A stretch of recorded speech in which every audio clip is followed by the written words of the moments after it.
No one now. Tell me, pretend that we're together in this moment. Just need someone to hold me. I need a comfort, my love boom. You're nothing like the other. Real love in the other guy. He knew nothing about me. Found this love. Who makes me feel the way I do? Who makes me wanna hit this road? Can't fight the feeling.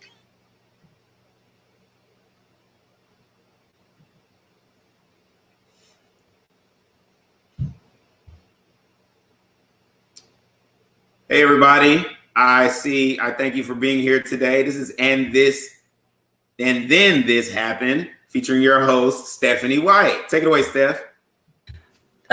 Is that little part in my face again? I'll take it. I want to make sure your logo was up there. Okay. So are we live? Yes, we are. Oh, okay, great. Okay, good. So good afternoon, y'all. I'm glad everybody was able to show up to another show of And Then This Happened. Today I got like a guest blog panel going on today with some really good friends of mine. I'm going to start by kind of introducing everybody. I'm going to give a little background first. So, of course, And Then This Happened really originated in 2014 with two other colleagues of mine. As life goes on, we've kind of taken breaks. We picked back up. I kind of started back a little bit earlier this year. And, of course, COVID happened to all of us. And so I've been on pause, but I'm back. We back. And this time I got some people with me. So I'm going to introduce everybody, and we're going to go ahead, of course, And Then This Happened is really just a bunch of topics we see on social media. You know how we do. We're going to cover some topics. Some are going to be, you may agree, you may not agree, but input's always welcome. So I'll start first with my friend at the top is Duryea Collier. He is a blogger. He has his own show called Talk It Out. I have been a guest on his show a couple of times, so please check that out. He's also a childhood friend of mine. I've known him since he was knee high. So that's a good friend of mine. I'm glad to have you here. Glad to be here. Oh, yeah. I'm sorry. I'm like, go ahead. I'm saying glad to be here. That's all. Okay, good. Okay. My next guest is the retired veteran Elder Catherine Brown. She is also my mama, and I felt like she would be great for this panel because she's definitely not afraid to speak her opinion. So if you want to know where I got it from, it's her. All right. So I welcome her here, and I'm glad she's here, Mama. And I thank you for being on here with me. I appreciate you coming. Glad to be here. All right. The next person I have is yet another friend of mine, Brittany Doolin. She is a mother of two, and she is a soon-to-be realtor. I think she went to take her test today. Either way, if you're looking for a home and you live in Kentucky, check out my girl because she can get you where you need to be, okay? Get your house, okay? She also is an inspiring blogger, and she has what she's working on is called Be the Face of Freedom. So be looking for that. I'm glad to have you, Britt. I'm glad you were able to join on in. I see you out there with the family today. Yes, ma'am, and I'm happy to be here. Yay, I'm so glad to see you. All right. And my last guest panelist is Miss Nicole Kimball. Now, Nicole's the only person who did what I asked, which was send me your intro and tell me what you would like to say about you. Everybody else made me wing it, but that's okay. That's okay. So Miss Nicole Kimball is the CEO of Team Dawn Queen. She has an organization called Guns Down, Gloves Up, and is located in Birmingham, Alabama. It's an organization that brings awareness to and the prevention of gun violence. Her organization was founded last year of June 2019. Thank you for joining me, Nicole. Thank you. Or do you want me to call you Nicole, or you want me to say Dawn Queen? Which one would you like for me to go by? Say Dawn Queen. It's fine. Either or is fine. It's still okay. All right. So as I asked everybody to do, the way And Then This Happened is I decided to let everybody pick their own particular topic that they wanted to speak about. So in the midst of all of that, It's the social media. It could come from social media. It could have come from your heart. It could have pretty much come from anywhere. I didn't mind, but we're gonna go ahead and we're just gonna jump into the show and let's just get started, okay? So I'll go last. How about that? Does anybody want to go first, or do I have to pick somebody out? I'll go first. I don't mind speaking. Oh, okay. Go ahead, sir. You first. Go ahead. Excuse me. Let me take my gum out. So my topic today was discipline in the Black community, and what that looks like, and as far as from a child's perspective and also a parent's perspective.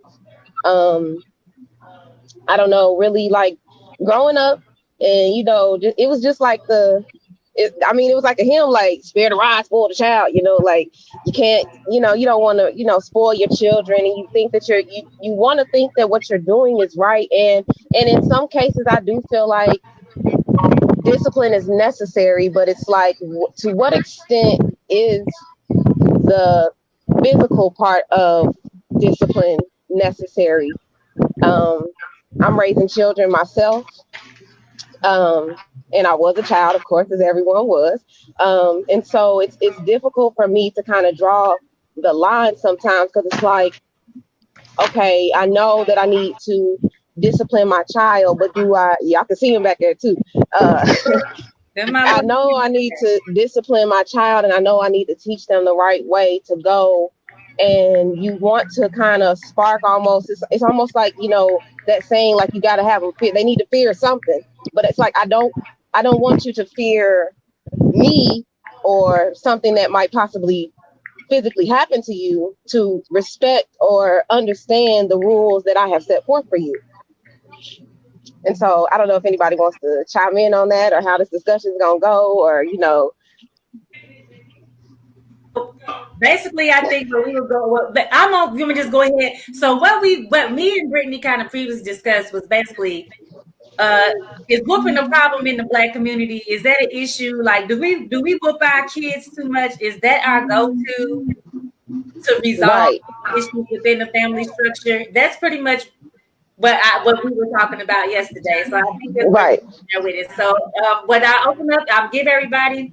We're going to set the platform up. We give it maybe 10 minutes, and we're going to discuss it. And like, everybody, let's put your input in. Let me know what you think about it. Do you think we whoop our kids too much? I have a lot to say about this. Go ahead. Please let me hear it, especially from a Black man. I'd love to. I feel like I think people, let me try to get my head is, I feel like people in our community need to understand that discipline, should be a individual. It should be approached individually, because some kids don't respond to whooping. They just don't. Some kids you can whoop till their face turn blue, till your face turn blue, and it won't make a difference. Some kids, they get whooped once or twice, and they're like, oh, I don't want that to happen again. So I feel like when we do a blanket disciplinary thing, I think some people just learn, some mentalities are this, oh, I can get whooped, but that punishment's over in about 10 minutes. I can go back and live my life. So I think we don't whoop our kids. And having said that, I think we don't whoop our kids enough. I feel like, or at least discipline them. I feel like in a community, we have to get back to that village sort of perspective when it comes to raising our children. I feel like, I was talking to somebody earlier this year, they said they don't feel comfortable back in the day, if the neighbor saw you doing something messed up, all they had to do was come to get you together, tell your mama X, Y, Z, and a third. Dude told me nowadays he don't feel comfortable trying to reprimand the child because they might pull a gun on him. And that's just very true. So I definitely think that comes from parents getting involved with their students, and with their children. And I feel like that comes with teaching those old morals of respecting anyone that's your elder, X, Y, Z, and the third. So that's my little take. Okay. Can y'all hear me? Yeah. Okay. I'm sorry. My phone got interrupted, and I don't know if my mic is muted or not. We hear you. I'm gonna say, trust me, you're gonna see me tap mute on and off a lot because I got to. So okay. So what I was just gonna say to that is also with that respect, like you said, the children respecting their elders. Also, I feel like the discipline sometimes, I know for me, that do as I say and not as I do, that right there, that'll get a child wound up in emotions quicker than anything, because I watch you tell me that when I'm grown, or when you get yours, it's like I feel the children need the respect, to be shown that respect from adults. Baby, you don't want this, or this is something that you have to grow. Oh Lord, my children's in the car. Lord, this is getting tough now.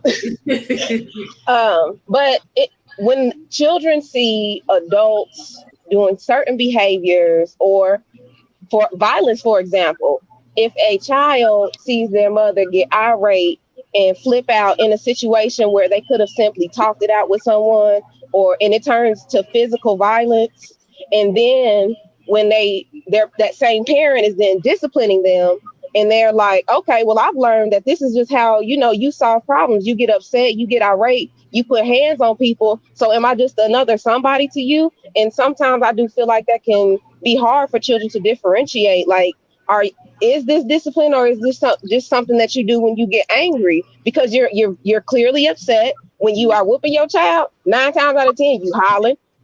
Number one, you're appearing in a dominant, intimidating posture, because I feel like for me, it's out of fear that I get upset with my children. Because I fear, like, Lord, if you don't snap out of it and understand this right now, I don't know what can grab a hold of you, but I'm trying to grab a hold of you right now, but what do they see from that? Because that's what we're displaying, our fear, and our but we're also imposing it on them. And I feel like the explanation is necessary in the discipline, because but the explanation has to make sense though. Like I said, you can't show a child one thing and do something different. So you got to follow through when you're telling these kids these things, because okay, the whooping, what's gonna come behind that? I need to work too. You can't just like give me an action, tell me what to do, and I'm not show me. I showed Stephanie a video not too long ago of a mother telling her child to take your hand like this and put it on your chin. And this child was a high school student, okay? Put it on your chin. She did it about 15 times, and he still followed her, putting his hand to his cheek, because a child is going to watch everything you do and listen to probably none of what you say.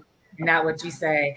So I'm gonna ask anybody. Does anybody else want to go ahead and just put some input in there really fast? I do. I said I can barely hear a little. Can you hear me? A little bit, or is it just on my end? Okay, We hear you fine. yeah, we hear you just fine. Oh, you hear me just fine? Yes. Yeah. Okay. So I don't know who was getting ready to go. Was it? Did you say something, Miss Mama? Catherine was about to go. I'm Okay. sorry, I didn't hear you.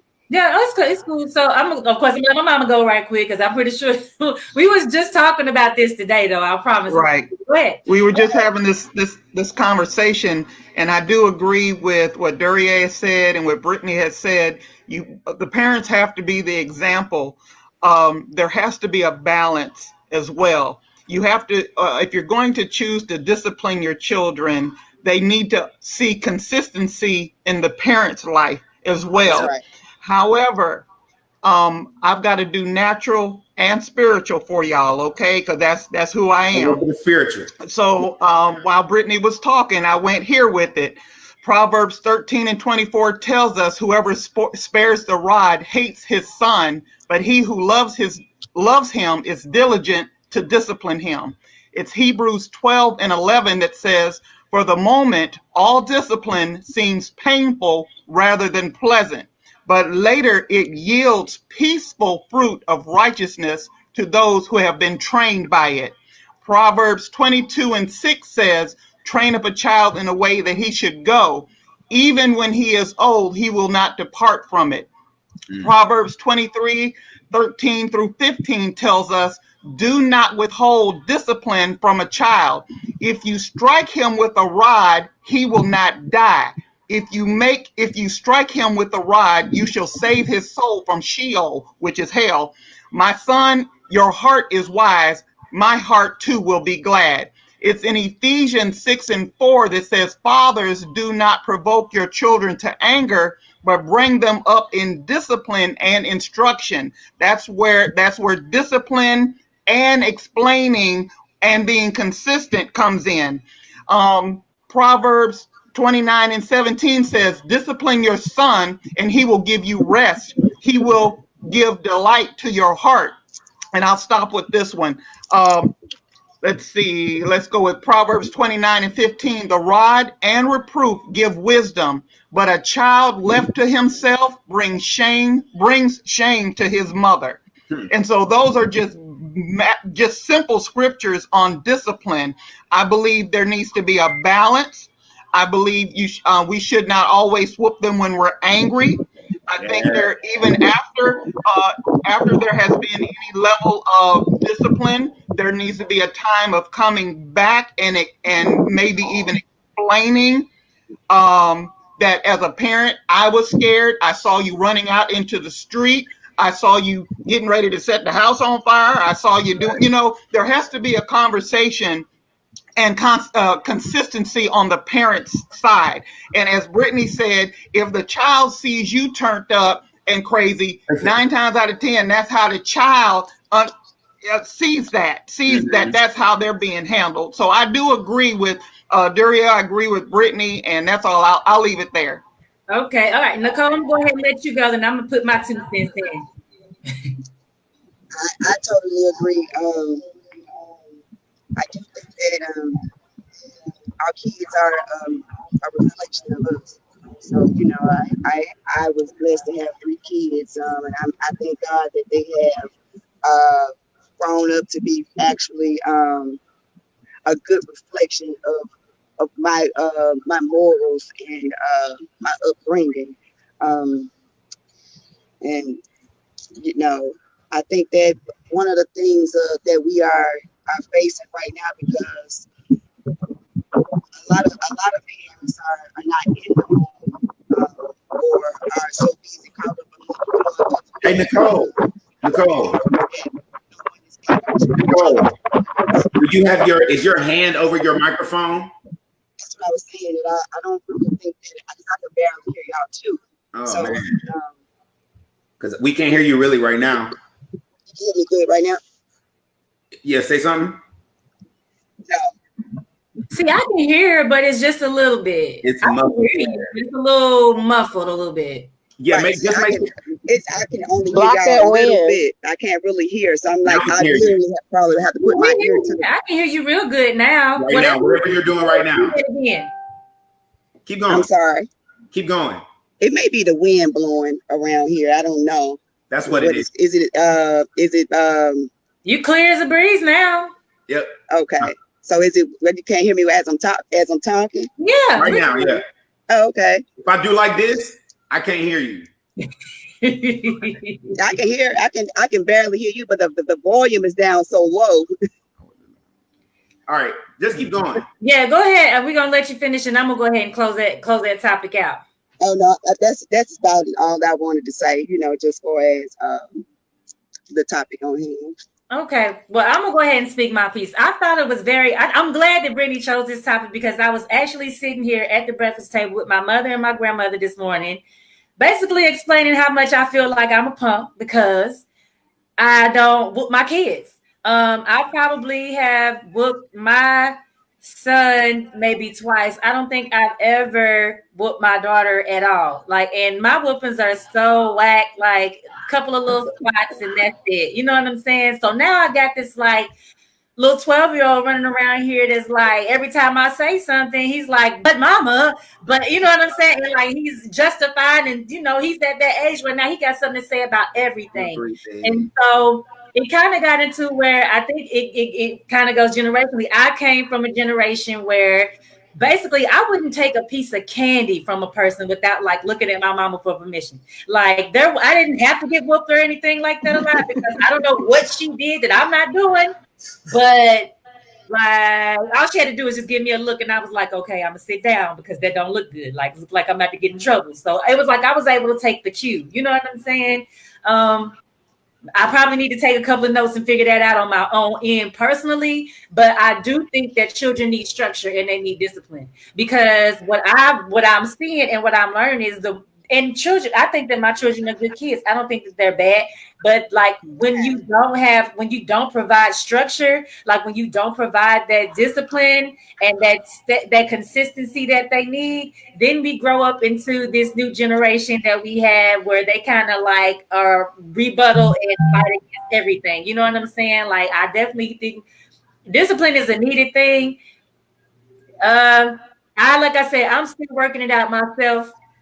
I learned that if I take something away that he loved, I can get some act right. You know what I'm saying? If I take that game away, I bet you he cry like I just whooped him.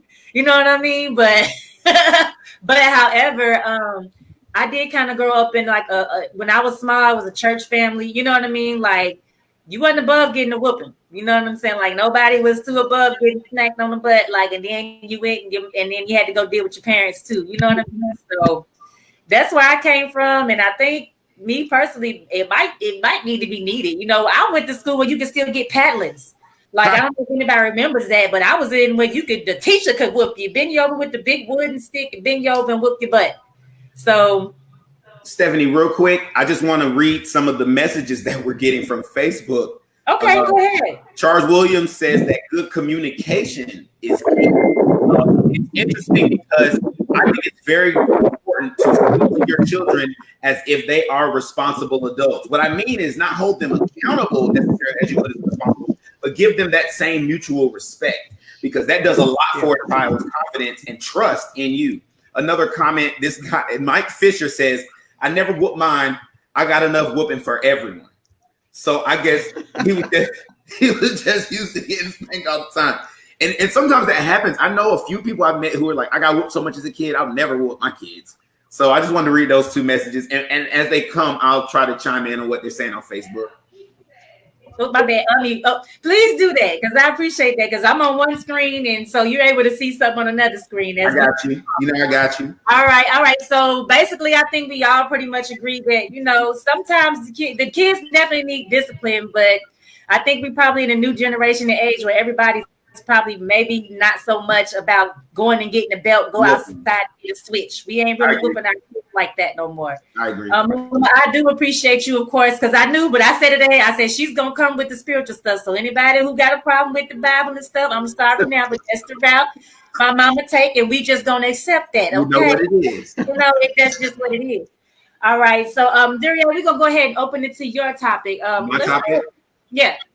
Okay, so during all this Black Lives Matter movement and COVID, first of all, I'm a Buddhist.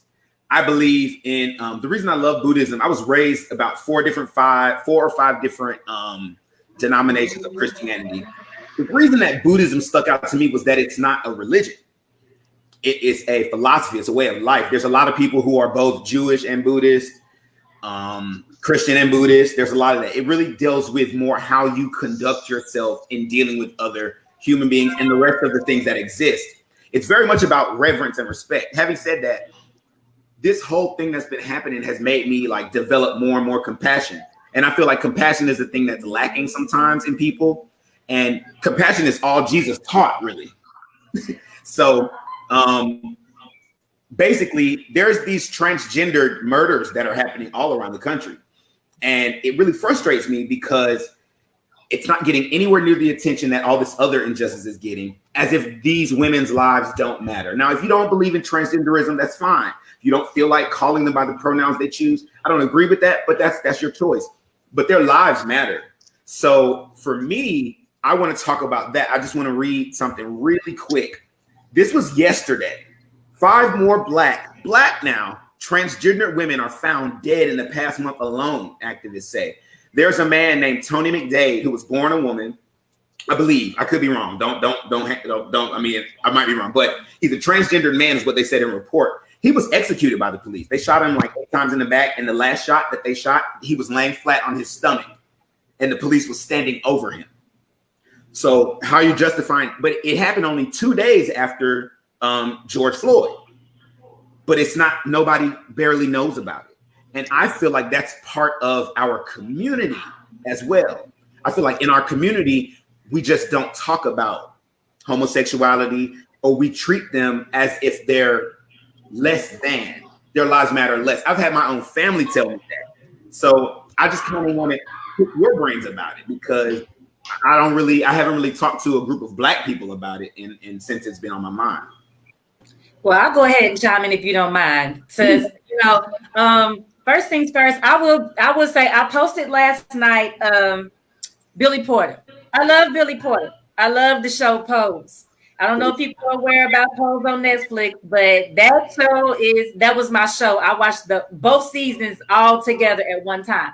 And so I was very aware, of course I am. I was very aware about the things that were going on in the transgender community. What was disappointing to me was, what has been disappointing to me is that I've noticed that a lot of people really aren't aware of the connection of Black Lives Matter and the connection with the LGBTQ community. That honestly, they are literally intertwined and one and the same. And I've noticed that Billy Porter had received a lot of flack for speaking out about transgender, lesbian, and gay people. So now I notice now he's almost coming to the defense. You know what I'm saying? Like he's having to defend his stance. When in the end of the day, if you really know the research about Black Lives Matter, you can't be homophobic and still represent it. It just won't work that way. You really have to get on the Black Lives Matter website, and then I won't read it all because we could go all day. I'll say go look it up and you make a conscious decision.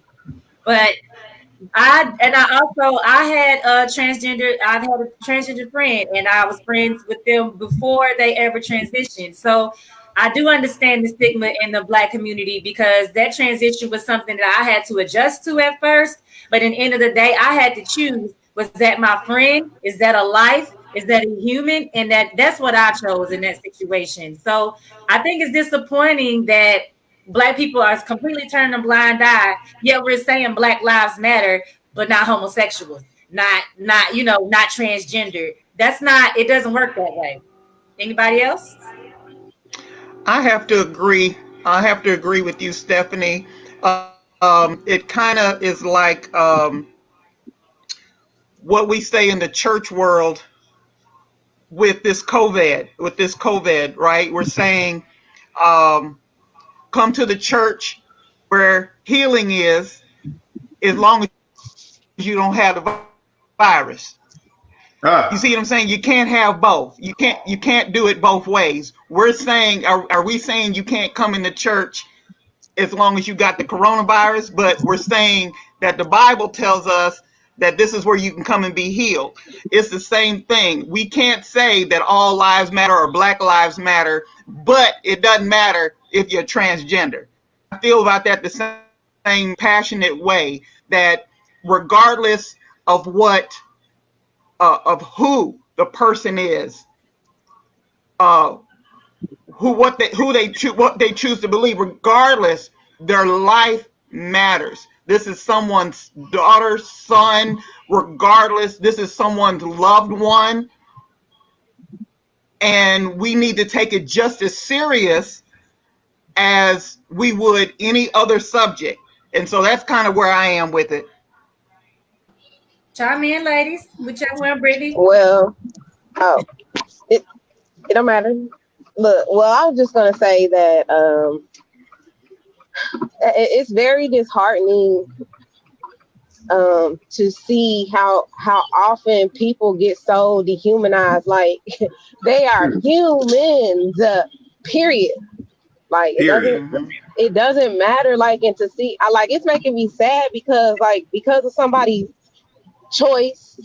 life choice, and trust me, I mean I don't know, but I can only imagine how difficult a choice like that to change your face to when first impression is everything, or prima facie or whatever, to decide in your mind that you want to show the world who you are on the inside, on the outside.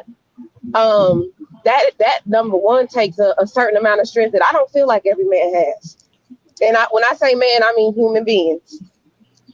And to take away their humanity and to treat them as if they don't matter, as a mother, that is sickening. That is sickening, and that is sad. And I hate that. I hate to see our brothers and sisters be, I don't even have a denigrated, stripped of their humanity because of who they feel they are. You don't have you don't have the right to want to live. Yeah. Go ahead, You don't China. have, Oh, I'm sorry. Go ahead, Brittany. no, I'm just saying, like, you don't have the, why is it so hard to believe that everybody wants to live and be happy and be free and be themselves? Yeah. Why is that? There is so much hate in the world because everybody else is so focused on what other people want to do. If people were really focused on their own happiness, oh my God. but why does your happiness involve heartbreak and pain for somebody else? Right. Absolutely. That's sick. That's a mental disorder. Mm-hmm. Nicole, go ahead for me. Thank you, Brittany. I agree. I do understand, but some people get offended. What's going on with her mic? All lives matter because of what black people have. Yeah, speaking to that phone a little bit for us. Can you bring the phone up to your face? I am trying. That's what I've been saying. I can hardly hear y'all. Oh, man. Really well. Can't hear you. I can hardly hear y'all. But, like I was saying, I do think that our lives matter. However, I do understand. Anybody here? I can hear what she's saying. Okay. Because Black lives does matter as well. And right now, that's what we're focusing on right now because the Black voice needs to be heard. So yes, we do know that white lives matter. The LGBT community, they matter. Mexicans matter. But right now, we're at a time right now where we are struggling, trying to as well. So right now, the focal point I think that most people get offended by is that they're trying to take the focus off the Black culture. So, like I said, I do believe that our lives matter, but right now, I think that this is a movement that we're trying to push ourselves, so we can be equal, like everyone else. And it's a struggle because everyone has their own opinion, and everyone is trying to be equal for as love and get along in society. So until then, once we start learning to have a little unity instead of discord, then maybe all of these things will pan out for themselves. Now, I did hear what you were saying. It was a little low, but for anybody that didn't really hear what she was saying, she basically was speaking on how we were talking. She mentioned about Black lives, about all lives matter, and basically is what she was saying. It's just anybody who really didn't hear what she's saying. She also went to go in. She also spoke into about basically Black Lives Matter, though right now is a platform for promoting us as Black lives, as we do have struggles that are going on within the community. She brought up about I think you said something about the White Lives Matter group, right?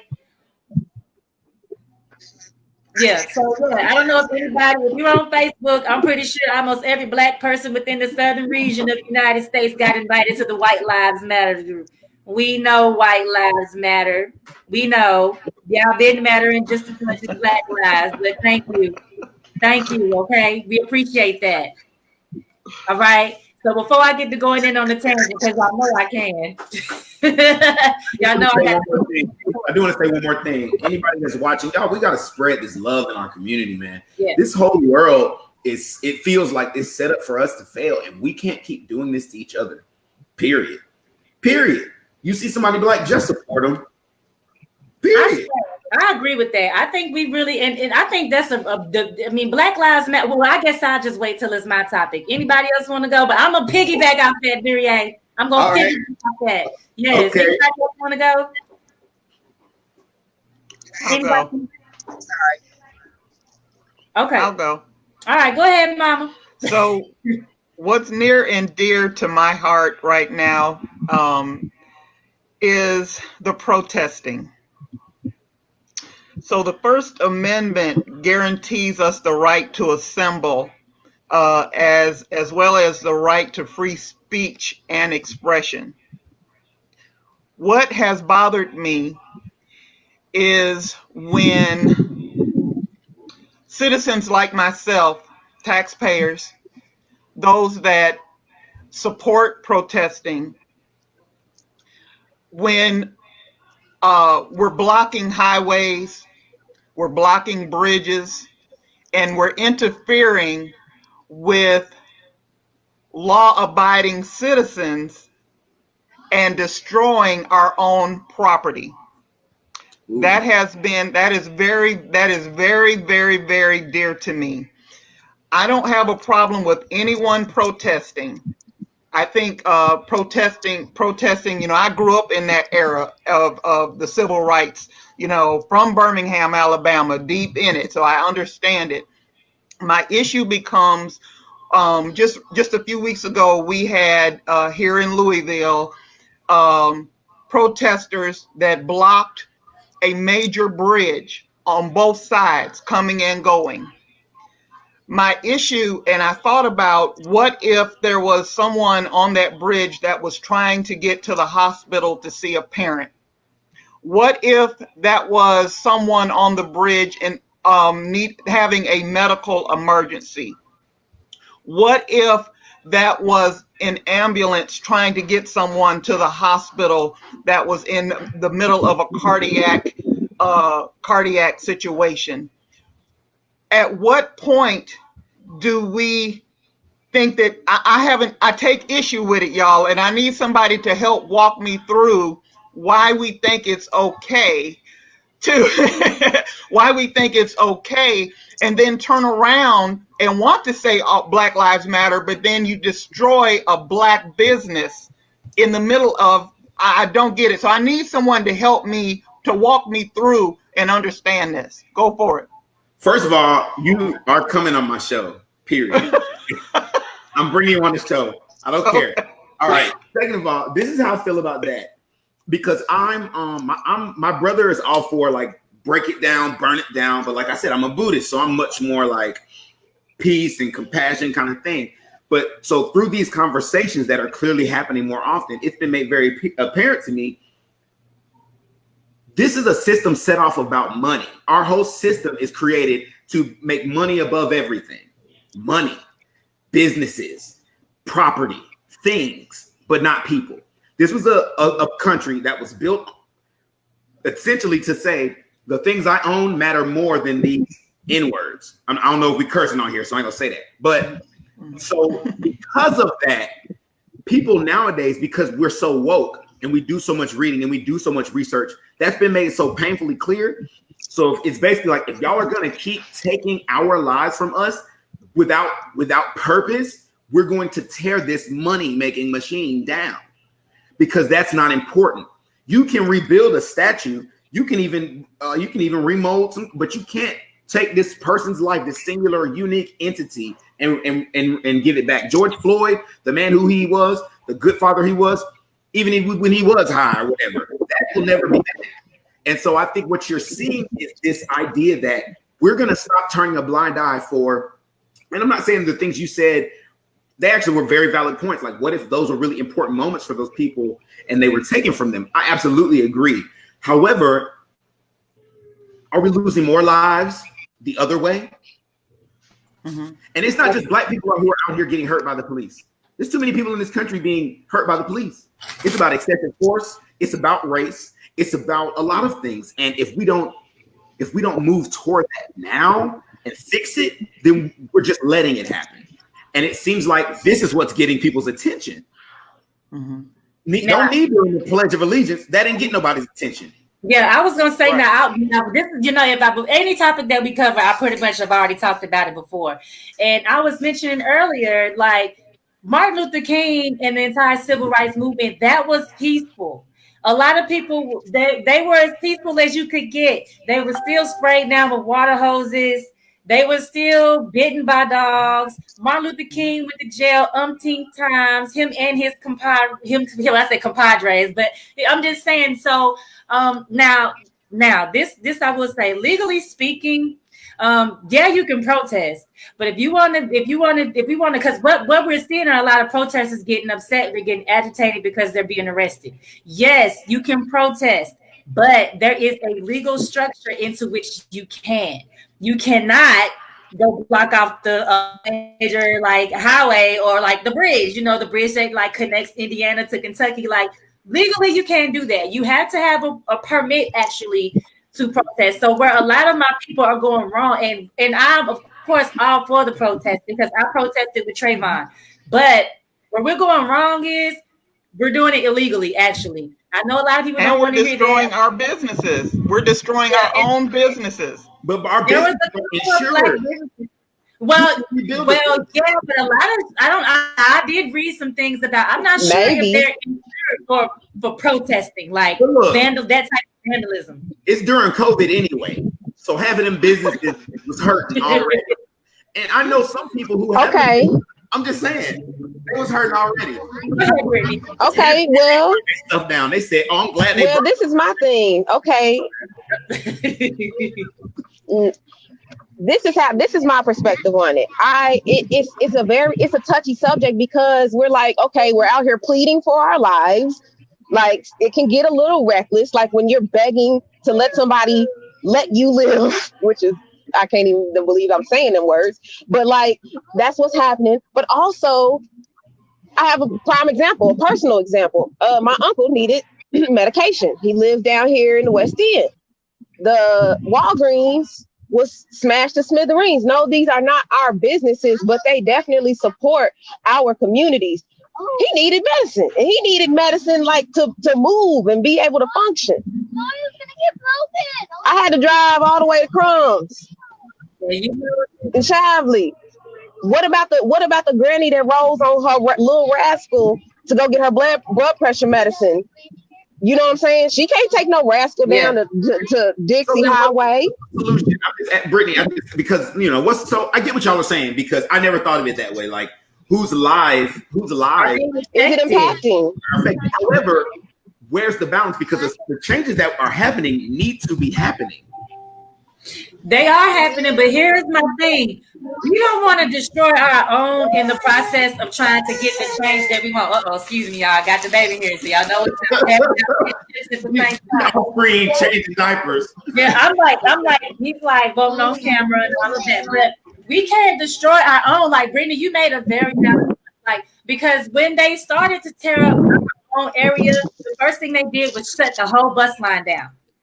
They shut that route down, so people couldn't even get out of the neighborhood or in the neighborhood unless you drove a car. Now we talking about Black community, which means most people, some might drive a car, some might not. They broke into the pharmacy and they stole all the pills. The pills that they didn't know what they were stealing, they just got. You know what I'm saying? Like, the ones that they could compensate, they did. Our ATMs. Jack the ATM, and somebody actually was able to get like 20,000 out of it. But of course, they went on Facebook and started showing their money and got caught. That is counterproductive to the cause that we're fighting. That's counterproductive. Now it ain't my granny because my granny wasn't here yet. Plus, if it had been my granny, we would have had some problems. But now we got grannies, we got uncles, we got aunties out here. They weren't able to get their medicine. People need their license-staining things that we've compromised our own. It took the citizens within the neighborhood to go back to that store, go back to these places, and they had to put it back together so the businesses could run. So that's where I kind of got a problem at. Nicole, what do you think?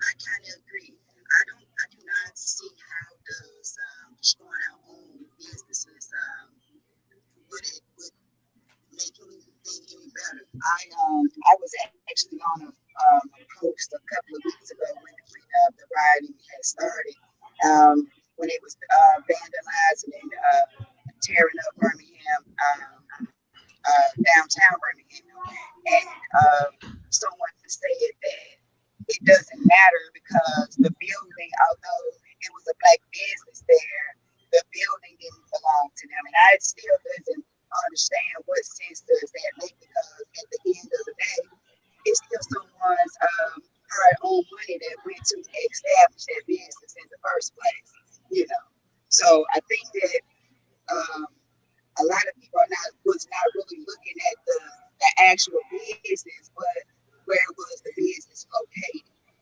which that doesn't make it any better either. Yeah, see, now I think of, oh man, oh, go ahead. I'm sorry, Nicole. Go ahead. Where you go ahead. I'm sorry. I'm saying. I think that's what a lot of people were focusing on as well. I think a lot of people got straight mixed up with just like it's downtown. So we finna tear up downtown. You know what I'm saying? So at the time of the riots, I was actually in Birmingham. I actually just got to town. This is where I start getting all passionate and mixed up and crazy about it. Was just Birmingham, y'all was protesting and y'all was rioting, but like for what? Because like your police department is like majority black. Like what ended up happening was you ended up overworking your own people. Like I had to watch my dad, who was a lieutenant for BPD, if y'all don't know that yet. So it is what it is. I also have a sister that's a part of the police department as well for BPD. They had to get out the bed. Like he had to get out the bed and go to work. Like it was like midnight. He's like, I guess they just gonna keep on tearing stuff up. I got to get up and go. Now he got to go to work because y'all want to tear up stuff because it's just downtown, or y'all tearing up, or as far as Louisville, there are black businesses downtown. They were there. People had to leave their homes and go sit in front of their businesses to protect it. That is not. Go ahead, Durian. I just want to go to some of these Facebook comments because they lighten up. Okay. Oh, let's go. They really weren't. They've been lighting up for a minute. So Here we go. Okay. I want to talk about this Martin Luther King one. Mike Fisher says it's Martin Luther King. He said my MLK got us in this, and he put a little poop emoji. And then somebody behind him, Charles Williams, says yes. And as soon as he realized that he was killed, one of his last speeches, he said, "I think I have led my people into a burning house." I just want to mention those because I don't think we can blame any one person for our predicament. For one, like especially when their efforts were pure. Him and Malcolm X. Every time they spoke, they knew that they were risking their lives. So, but they felt that was that important. Did they misstep along the way? Of course, they're human. And I think that's something we forget about Martin Luther King. Or we just don't want it. He was a man, a human being. So his efforts were only as good as he tried his best. He's not perfect. So first of all, I want people to give him a break. But it's also this. I mean, I'm just disagreeing a little bit. I think that the civil rights movement prepared us for what's happening right now. If it wasn't for the strength that the people who did march had and the bravery, we wouldn't be brave enough to say and do the things and make people. We're forcing white people to take accountability for other white people's screw ups right now. Can y'all imagine a world where that's happening after a black president? Because when I was younger, I never thought I'd see something like this. A few more Facebook comments. Let me see. A lot of people, Charles Williams, a lot of people that was out there tearing things up wasn't really out there for the right change. They were there to bring chaos. We all must have a common goal and meet on common grounds. We may not agree on everything, but we can start with what we do agree on. We can't win if we are divided. And I love that statement. Yeah. We're gonna have to find something that actually the common denominator, man, because it's so much and you can really deviate from the subject so quickly because everybody, like, nobody's wrong when they're upset. Like, nobody's wrong. Like, I'm mad about the police doing this. But like you said earlier, they're not just killing black people, man. Like, maybe the focus needs to be like, okay, everybody's upset about the defunding of police. I feel like, number one, that was a bad PR choice. Whoever decided that was going to be the statement, they need their, because that's not what we need to say. We don't want to defund the police. We want to put more funds into community centers. Yes. And we want to put more for, we don't want to we want a relocation of funds. Of the funds. First of all, I hope y'all filled out y'all census because that's what that does. Number one. And we also we have to be more included in these decisions. Like the protesting, it is necessary. I do feel like we do have to sometimes shake folk up a little bit because there's a lot of changes being made, but I don't feel like all of them are the right changes because a lot of people are saying, we want to donate this much money to Black Lives Matter, or we want to donate. That's great. That's beautiful. But I want you to increase the salaries of some of those minority people that you have working for you that are making, 10% less than your other employees, and there's no difference in their resume. There's no difference in their background, their education, their experience. I want you to give more money to these teachers that is walking off, That feeling you force them to betrayed, go to school. that you're going to force to go give them some more money. Please. You know, I mean, we don't have to talk about defunding the police, or we don't have to, that we need to just focus on what we don't want to say what we can't do. Like that, to me, that's such a negative statement to say we can't give the police no more money. When we can say, you know, what we can do is we can ask these police to be more involved in these type of conversations. I feel like it should be a cop up on here sometime. You know what I'm saying? Get their perspective, because I feel terrible for a lot of police right now. I really do, because some of those people have stepped into those positions because they wanted to be the face of change. And either, I know there are a lot of people who probably joined the force because they want to beat the shit out of somebody, excuse my French. There are people that do that. I do know that there are people that do that, because you see them, you smell them coming. You know somebody put that badge on because they like, oh, I get to hit somebody with a billy club. But there's also people who join that force because they wanted to be a part of change. It's interesting. They wanted to. On my other show, I didn't know he was a sheriff, a deputy, until he was on the show. He was like, I'm a deputy. I was like, okay, I met him in the Army. But the interesting thing about it is, the hard thing about that kind of conversation is it's very difficult to get both sides of that conversation to show up to the table with a neutral, unjudgmental, unbiased mind. That is the difficulty. Either the policemen don't want to show up to that, or I had a friend of mine who was like, oh no, don't put me on with nobody who's in that uniform. So it's just hard. It's what is needed. You're absolutely right. Because you can't resolve an issue with two people who won't talk to each other on the same side. You can't do it. You can't do it. They have to interact. So it's just difficult because I hear what you're saying. I agree. More conversations. But don't say what you can't do. It is hard. It is hard. And it is going to be difficult to get us all to the table and hold hands and sing Kumbaya. But first of all, I think this is the right thing to do. The first step is to talk about it. I'm sure there might be some comments on that. We might have a police officer be like, I'll be that one. I want to get up on there because I do have something to say. I'm saying some of them can't say nothing, or if they lose their livelihood. Yeah. So it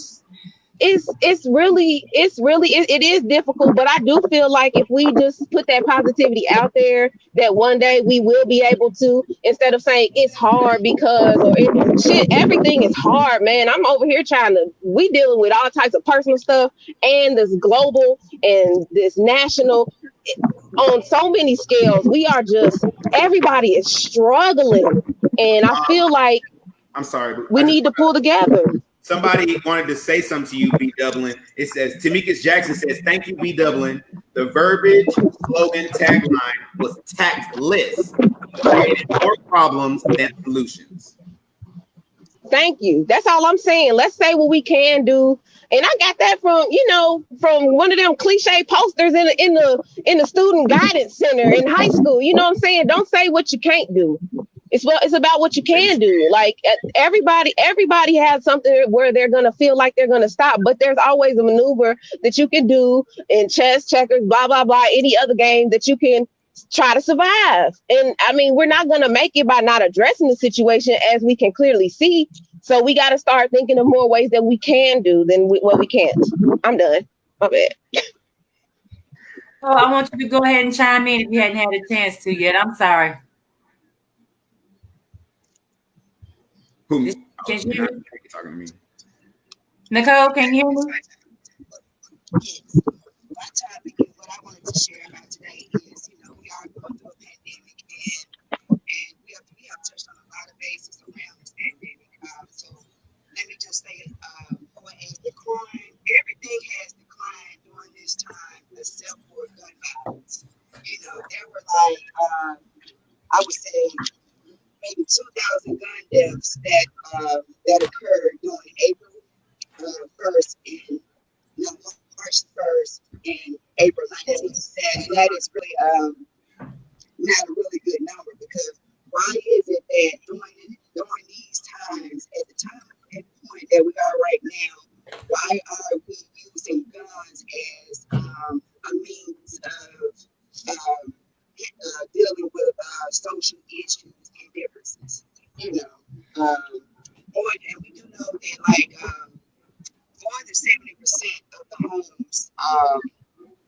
across the world are gun owners. But Gun owners. what could we do to make people more aware that guns are not the answer at this point right now? Are y'all following me? Believe it or not, I can hear you, and I'm writing down what you said as we go, just in case I got to repeat it. You're kind of going in and out, but I can hear you. Right. To make a long story short, what I'm saying is, of all the crimes that are happening right now in this pandemic, gun violence is the one that has skyrocketed more. There's more than a robbery, more than a burglary, even assault. You know, gun violence is a really big issue today across, just not in Alabama, not in Kentucky, just across the globe, period. What are some of those? I'm trying to figure out to help all of us as a whole come up with other preventive measures. That way, no one has to lose their lives once they're coming into a conflict or an issue with an individual. I'm gonna go ahead and speak up on the gun violence thing. I am kind of curious: is it gun violence as a whole, or are we speaking gun violence just within our community? Because remember when you kind of came to me, Nicole, I don't really want to say anything like it's a black on black crime issue, because guess what? Everyone owns, just about everyone has guns. So I can't. That's really, if I do that, then that would be singling out, everyone else, because like I said, it's not just black people killing black people. People Right. are killing people, So, that's going on within any race, It's just, the bottom line is we are, instead of being able to talk out our differences or just even selling them, we are turning to guns, and guess what? We don't have to do that. No one has to lose their life, because someone else can't, or ego true. That's what I'm saying, And on top of that, the deaths of these people are so senseless. It makes no sense whatsoever. People are dying just because someone owes them $20, or because someone got called out in front of their friends and they can't take on that pressure. So guess what? They resort to, instead of, because they can't deal with it, they really just kill that person and take their life. It's not the answer. So I would like to figure out what are some of the ways that we could really combat those issues. And I think that most things, the problem is we don't, as mental, we're not mentally stable. We have a lot of issues to deal with that are personal. I mean, a lot of it is derived from past life traumas, not past life, but childhood, issues that people have never gotten over, that needs to come to the forefront, and people need to heal from. So, like I said, what are other alternatives besides guns that we can use to get over, or to settle differences? Well, I can honestly say I think we growing up nowadays where a lot of people are like punks. Like back in the day, we used to just fight it out, which is why I asked you to come on the show, because you didn't have to see me put up. That's not happening right now. Yeah, no, it's not. Everybody's armed.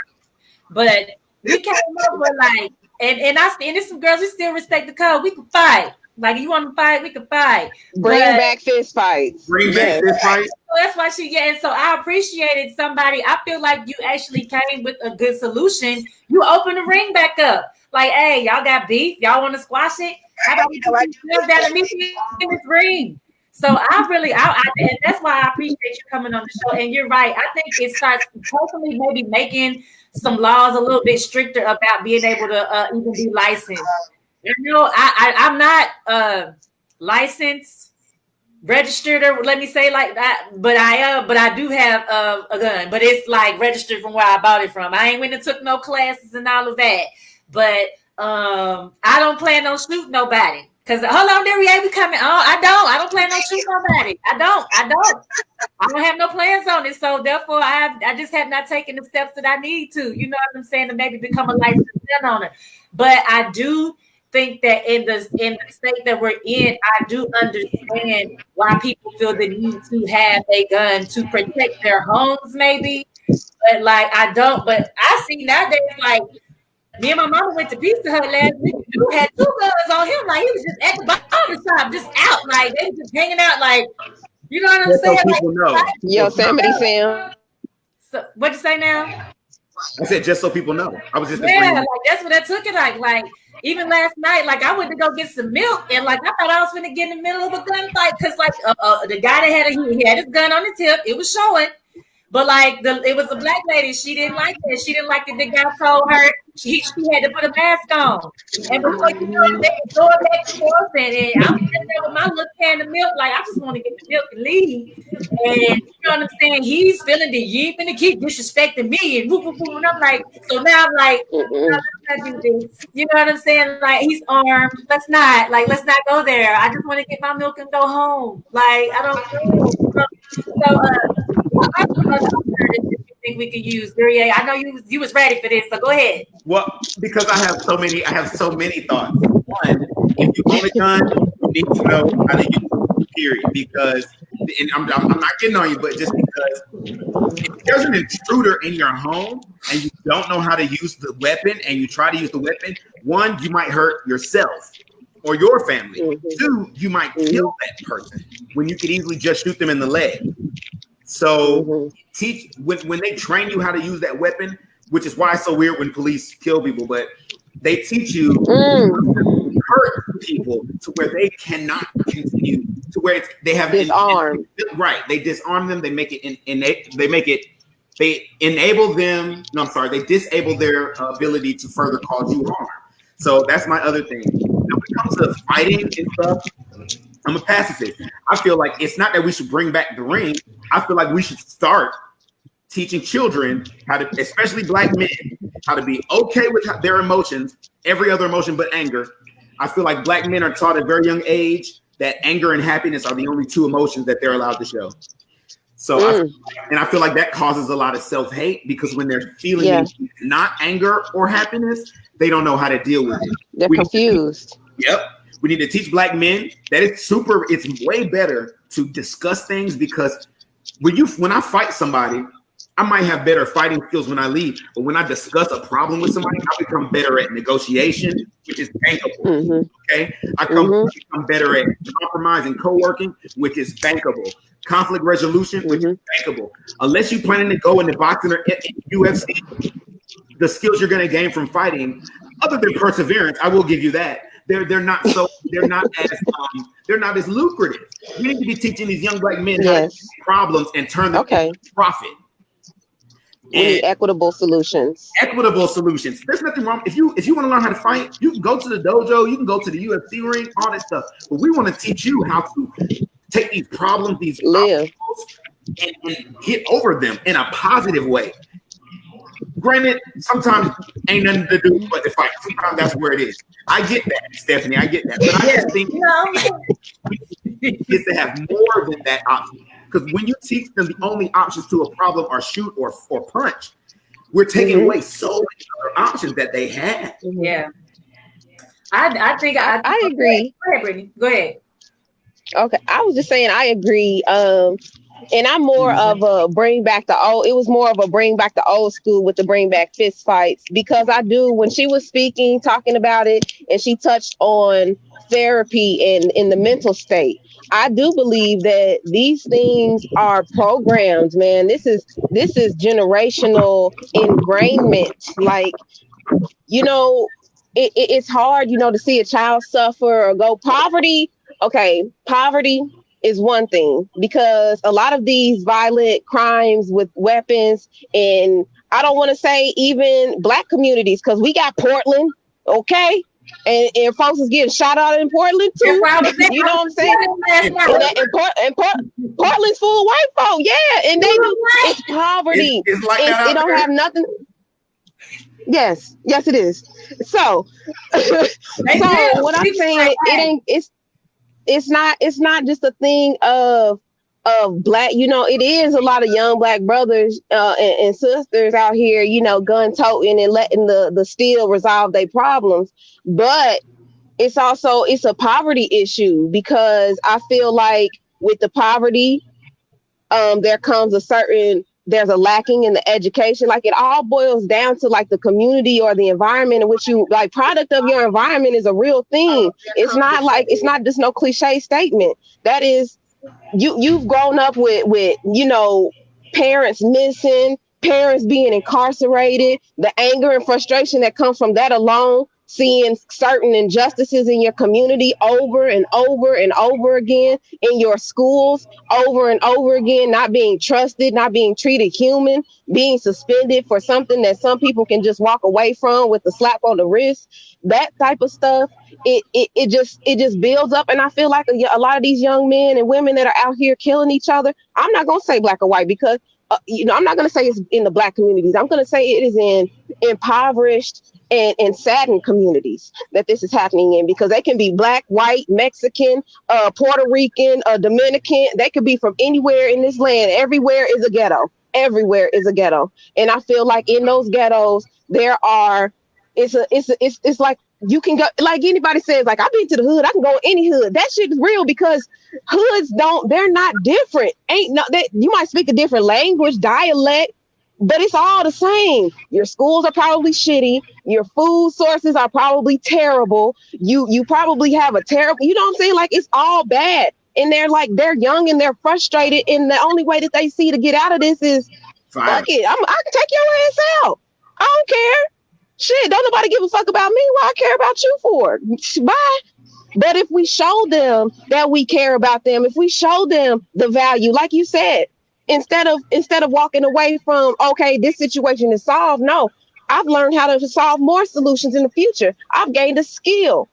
I can communicate better. I can negotiate. I can compromise. As an adult, grown motherfuckers can't do that shit sometimes. Hey, Look at the divorce rates, and these are children that are out here doing this stuff. They are babies killing each other, putting themselves in men's places, really, because that's who ought to be gun toting, is a grown ass man or woman who knows the value of a life and are willing to take that. If I could interject right there, and Mama, I'm gonna come to you next, and I want you to give your opinion on it. I'm glad you kind of brought up the part about the babies, because then it kind of went to I almost don't trust that, because half these folks out here don't know how to shoot. So if we go back to the 4th of July, just this past 4th of July, we lost 6 children. I think about 14 people alone got shot in Atlanta, but a grand total of 6 children under the age of 18 were murdered at the hands of gun violence. One being in Birmingham, Alabama, an 8-year-old little boy in a Galleria. And he was murdered because somebody else was beefing and he got shot. Mama, I know we're in the same house, but it's like a little echo right there. Just hit your little mute for me right quick. I hear You got it. So, but another person, it was another little girl in Atlanta, and even if I was that same Ricky Smiley's daughter was shot in the leg. I don't know if people are aware of the entertainer Ricky Smiley, but he's a very famous entertainer, and his daughter was shot in the leg 3 times in Houston, or she was shot. You shot somebody in the leg 3 times? Well, I don't know if it was in the legs, but I know she was shot in her legs, but she was shot 3 times, and she was at like Whataburger. So it's kind of like, responsible people need to have guns, but I don't need, like, some of y'all grown folks don't need to have them either, for real, because hey, you don't, you're shooting sideways, don't know what you're shooting at, and we are losing our children. It's turning into a problem. Before let me let my mama speak right quick. Okay, I just wanted to read a Facebook comment, but go ahead. Mama, I just want you to chime in, unless you don't want to. If you don't want to, you gotta unmute yourself. Okay, here we go. Unmute. You're good. We hear you. Well, yeah. Again, I think to be a gun owner, and I am a gun owner, I've gone through training. I'm military trained, and I have the training. I have the license to carry concealed. However, that is not my first option. Even if I say that around the house, I'll just shoot you. I say that, to the family. I don't say that, I don't act like that in the street. I don't say that in the street. I have to, again, agree with Daria, and that is there's a skill set that needs to be taught to our Black men, because when they do get jobs, they need to be able to communicate with an employer, with co-workers. They need to be able to think. They need to be able to, all the different things that he just described. That has to happen. That has to be taught to our Black men, to our and our Black women. You know, that it has to be taught from a young age. Other than that, I don't really have anything else to say. I think we have way too many people out here with guns that are quick to pull them and don't have a vocabulary. And so that's where I'll stop right there. Whew. Can I I have two comments. One is both of them. Cutting up. You can't hear me? No, I said Fisher. I'm talking about Mike Fisher. I'm reading these comments. Yeah, right. Mike Fisher going wild, but I wanted to read two by Charles Williams. First one, Charles Williams, he said, "That's what I'm talking about, mama. I love it." And the second one, this is the one that stood out to me. He says, "Yes, program. That's why Call of Duty got our kids Fortnite. This is the generation of the gun war. It was about fist fights when we were young with the games we played and the movies we watched. Look at what's going on now. The TV, radio, and gaming systems, along with these schools, are carving our kids just like they carved us."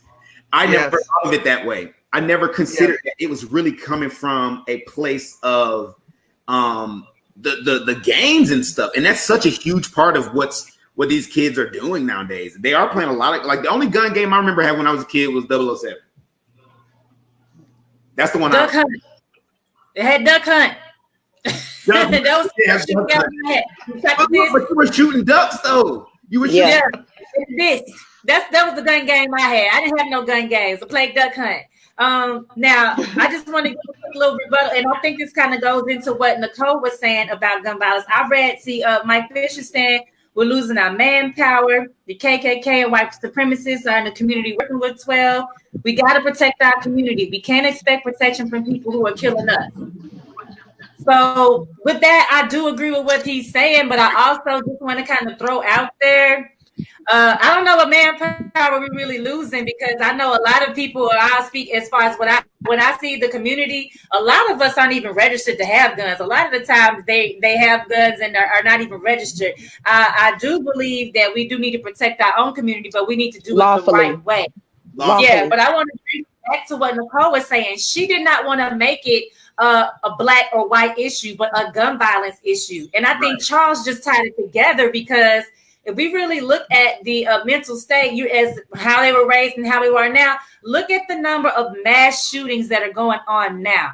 And the first thing that people kind of speak or want to give the excuse of is the mental stability of the person that was shooting at the time. Yep. Mass shootings is at an all-time high. The way we get treated when we want to shoot up some stuff may be different, but that is also an issue. It may not even be a black community issue, but it is an issue. It's not. That needs to be looked at and addressed though as well, because true enough, I'm just gonna take it there because then I can just zoom on into my part. The first thing that our counterparts like to say is Black lives don't care about Black lives, but we're also losing lives, period, and we're losing them in a mass amount of numbers at one time behind mass shootings. And when it's a mass shooter, they get he was bullied as a kid. And bullying is bad. Bullying is don't be a bully. I'm sorry. I've been sitting in their room watching these video games that Charles is talking about, watching these YouTube videos, and they plot for months. They like some geniuses, though, for real. They sitting back, been plotting since 2017 about how they was gonna shoot up the school in 2022. Like, this is the type of atmosphere that we're in now. So gun violence, to bring it back to what Nicole was saying, and then we're gonna move along. Gun violence is definitely a problem, but I think the acknowledgement that gun violence is a problem nationwide, no matter the color, it needs to be worldwide. It needs to be addressed. Well, I don't even say worldwide, because you go over to Japan and some of them countries with that if you want to. They're not okay. They not having. I want to stress this really quick. The Second Amendment right is very unique, we're either I'm not sure if we're the only, but I know we're one of few countries where the citizens can get guns so easily. I was working real quick, Stephanie. I was working at a hotel once, and the people came up to me and they asked me, what can we go with? What can we do? And they made a joke about a gun. And I said, why is that funny? And they said, oh, just because in America, y'all just buy guns like you buy cigarettes. That's how they view us outside of this country. So they ain't lying. Yeah. Yeah, and you know what? You're right, because on the actual blog that I have on Facebook, and then this happened. I've actually, as my platform has grown, we have a lot of people that are over in other countries watching us. And if you just see some of the comments that they leave about us Americans, they really looking at us, and they thinking we looking a little goofy right now. But I ain't gonna go there. I'm gonna just it's on Facebook, and then this happened. If you're not tuned in, go on and help me out with some of these comments, because I can't combat everybody by myself. I'm commenting all day. At first, I used to block it, but now I actually start to welcome it and allow people have the right to feel how they want to feel. So now I'm welcoming all comments. I may give a rebuttal, sometimes I may not, but I'm welcoming all comments and all opinions from all people. And trust me, people got a lot to say, believe it or not. So I'm gonna kind of scroll along, and I'm gonna tie that in when we're talking about gun violence. My topic was, do Black lives matter to Black people? That is what I wanted to talk about. And the reason why I wanted to talk about it is because, like I said, on the blog that I have, and then this happened, and it's on YouTube, but I just kind of been dabbling with Facebook and just posting videos. If anybody's following that, I started off kind of like just posting videos of like whatever. Like, hey, if some stuff was going down, like I was posting it. And what I found myself doing was I was actually posting a lot of things that were within our own community. And what that did was give a platform for a lot of people to come on and say, see, Black lives don't even matter about Black lives. I have a live that has over 500,000, like 550, 500,000 views or something like that, where a guy was on live, and this is before the rioting and everything started and all the protesting, before Breonna Taylor was killed. This was earlier this year in like January sometime, but he's like riding in the car, and he's live like how we are now. And next thing you know, he gives his address, and the next thing we hear is he gets lit up and he dies right there on live. And instead of people watching my new posts and articles that I've been putting up, I've been stuck right there on that one particular video where people have come and the question is, do Black lives matter to Black lives? We have a lot of, people that come. So my question is, do Black lives matter to Black lives? Because we don't give each other, and this is where I had to change my own narrative. So I'm not posting stuff like that no more, because we give way too much attention to the negative is what I found my conviction at. But are we kind of ignoring that, like, Black on Black crime exists? Like, is it a lie? Like, is there no such thing? Do Black lives matter to Black lives? No, there's no such thing as that. There's no such thing as that. And I feel like a lot of people have been touching on that. People kill people who are in close proximity to other people. They kill people when they are next to them. You're not going to go to St. Matthew's and be like, hey, white lady, what's good? Bow, bow, bow. You're not going to do that.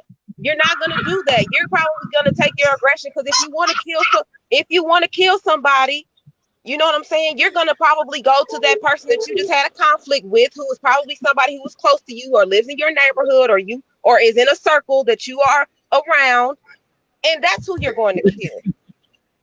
I'm sorry. Hey, white lady, what's good? I can't. Yeah. But no, nobody's gonna do that. I mean, unless you have a serious, like, okay, I really feel like it's a mental issue. Like you said, you don't have any other skills, so that's the skill that you go to, is pulling a trigger. It's so easy. It's so simple. It's so simple to just get mad and have a reaction.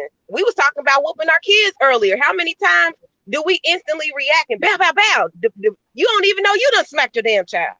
You know what I'm saying? Like, oh, what done happened? And in that fast, you've taken a life with a gun because you got into an argument, and it's not Black on Black. Like, I can't hear. I'm sorry. You. I can't see you anymore, love. Something's happened to your screen. Brittany, give me a second. Somebody just tried to call me. Can y'all see? Oh, somebody tried to call her. Somebody's trying to call her. She coming back. Yeah. But we can't. Here I am. Somebody was trying to call me. I declined them. They getting in my way. But no, But what I'm saying is, it's black on black crime, man, is another narrative given to the masses to basically go along with this thing that we know is here. We know it's here. We know they want us to say that we don't value ourselves. We know that it's a part of the plan. It's a part of the plot. Hey, Brittany. To say that, yeah. Do me a favor. Log out and then log back in because I'm not getting your picture.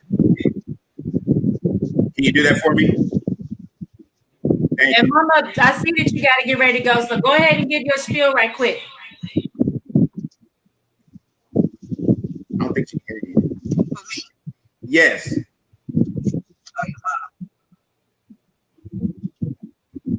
There we go.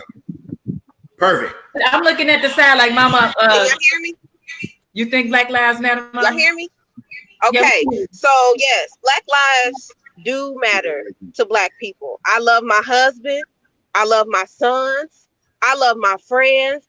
I love walking past people and other Black people and seeing them and you glowing and you smelling like cocoa butter and you magical and stuff. Man, I love y'all. Yeah, right. Y'all are dope. Like y'all survived generational curses and generational violence. And y'all just look at y'all. Like, you cute. You cute. I love you. Your locks is popping, bro. You got pretty teeth. Like, I love you. I'm so glad you're here. Like, I love Black lives. Like, I really feel like it's a lot of people who have been tricked and who have been bamboozled to devalue themselves. And when you don't see value in yourself, when you look at that brother, he's a reflection of you. So if you feeling in the moment that you don't really value yourself, you're depressed, which a lot of those people who are killing people, I'm certain that there is some depression, some mental illness, some anxieties that are going on. And that is a reflection. They're reflecting that, or they're projecting that when they're killing other people. And I feel like we said, if we get more into therapy and normalizing therapy, because that's another thing. I feel like the issue in the Black community is not respecting or taking advantage of the mental services. We need to take advantage of that. Okay, Duryea, go ahead and speak on that. No, I wanted to give your mom, because I just wanted because you said your mom had to go, right? Not she's gone. So okay. Scream, but I want her to go. I was trying to get her to go ahead and give her thoughts before she left. Okay, so I'm driving and not paying attention. All right, go ahead, Miss what? Brown. Miss Brown. Tell her. I do think. I think I would like to think that Black Lives Matter to Black lives. It is hard sometimes to believe that it does, based on what I see. I don't have a lot to say on that particular subject, but it is definitely hard to sometimes believe that Black Lives Matter. It kind of goes back to what I was saying, that if my life matters, then why destroy my business? If I'm a Black business owner and that's all I have and that's how I take care of my family, then why destroy my business? And so it's sometimes hard to believe that Black lives matter to Black lives. That's all. I agree. Go ahead, Nicole. Go ahead, Nicole. I was saying I do believe I agree with Miss Kathleen, because people they turned it around to this Black Lives Matter thing, but it's maybe we do, but not, like she said, not enough, because still today, although we're going through this thing, it's a 9 times out of 10 chance that I am gonna experience or see some someone insulting someone else, over something that is so minor, or that could be worked out. If Black Lives Matter, why can't we, if it matters to Black people, why we can't get along with Black people? Why we can't get along with our neighbor? What's so hard about showing your neighbor a little love? if black lives, if that black life to you that matters so much, why can't we help someone when they're down? You know, we're not even helping our own people right about now. Everybody's for themselves, you know. So if we have to, you know, wanted to change with anything, asking about the Black Lives Matter to black people, we have to first, you know, turn to our neighbor and start to, you know, other people that's just around them and start learning how to love them, you know. And once we learn how to, you know, love them, you know, it'll start to, you know, expand, you know, the next person will, you know, learn something, you know. We can always be an example, you know, and we can start, you know, we can start today, you know, learning how to love, you know, our fellow black people, you know. Like I said, until then, you know, we're gonna always, you know, have an increase of the crime rate in the black community. It's gonna always be another, you know, black on black crime, so to say, you know. So black on black lives should matter, you know, to us first before it matters to anyone. So that's all I have to say about it. So for me, I think it's a few things. Hold up, we got something going on. Hold up.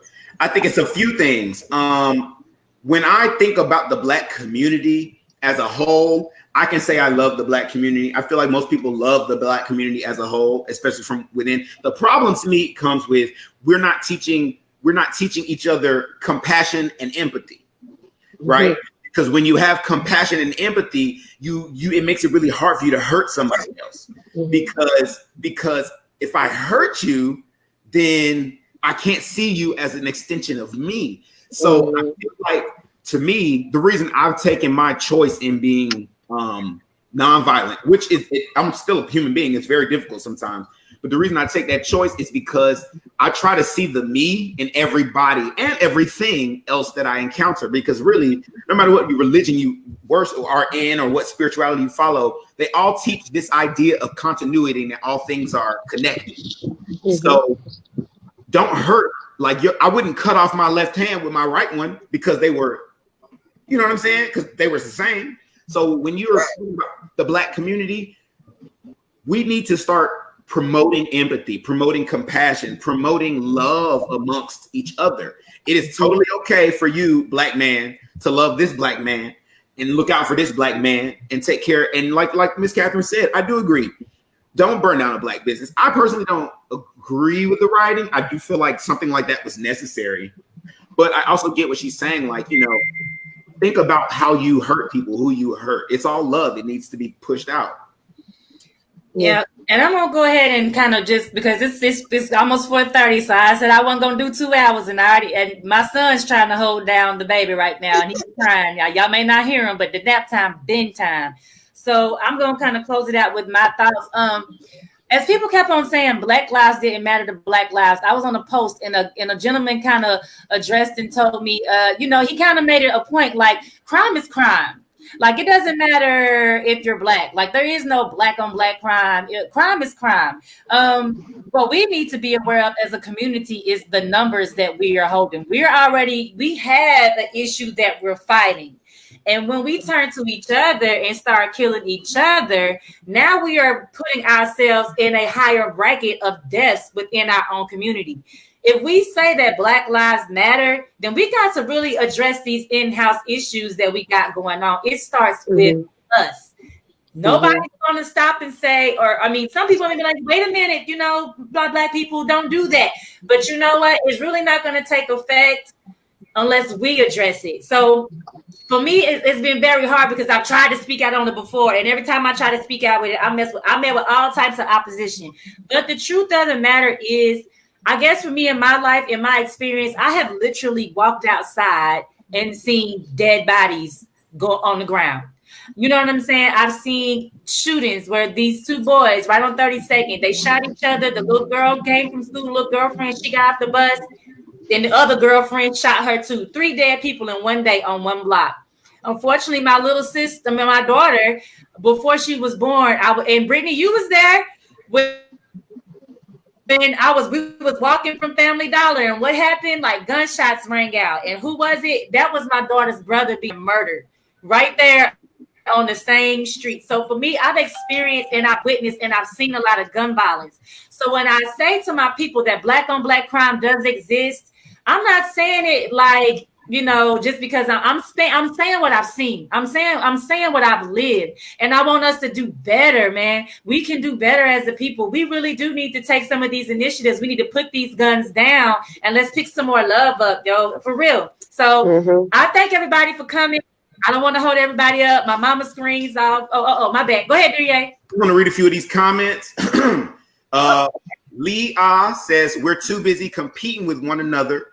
Mike Fisher says, all of this is no good without, there's no good without bad. What is balance? He also says, we're killing the majority of our army. When it's time to fight, we're going to be looking crazy. And one last, Charles Williams says, yes, crime is crime. And it's categories. Which category do we fit?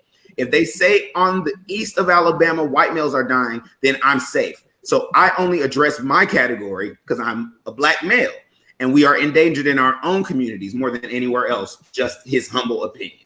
I agree. And I thank all of you guys that came in, tuned in, commented. Y'all are the bomb. I love y'all for coming on. I really appreciate it. Duryea, I really want to thank you so much for helping me with this platform and getting me. I can't, like this is dope. What'd you say, Nicole? What'd you say? I said I apologize for the technical difficulties earlier. You're good, girl. You're good. I just appreciate you being a part. Everybody, I want y'all to be looking out for these up and coming people. Please add them on Facebook, add them to your pages. I didn't pick these people for no reason. I picked them because they got powerful things to say, and I appreciate them. So make sure if you ain't sent them a friend request, do that. If you're not subscribed to Duryea's channel, please, Whoa Nelly Media. I also want to give a special thank you to my friend Lanisha Ellis, girl. You see, we got that intro together, right? I know you inboxed me. I can read it. But yes, y'all knew I've been trying to get an intro since earlier this year. Did y'all like that intro? It was bomb. I was sleep. So I want to thank her and give her a special shout out. That is her song. That is her song. The name is It's You, I believe. It's been a couple of months since I read it, but her name is Lanisha Ellis. Look her up on Facebook. Please buy her song. She's on YouTube and all them other channels and all them other places you can subscribe and buy the music. Please buy it. I love y'all. Okay. Into another episode of And Then This Happened. I hope everybody has a great weekend. Put the guns down. Put the gloves up if you got to. I guess that's my thing. I know they say not to, but I'm knuckling out if you got to do anything else. Much love, y'all. We'll talk to you later. Everybody love everybody. Right.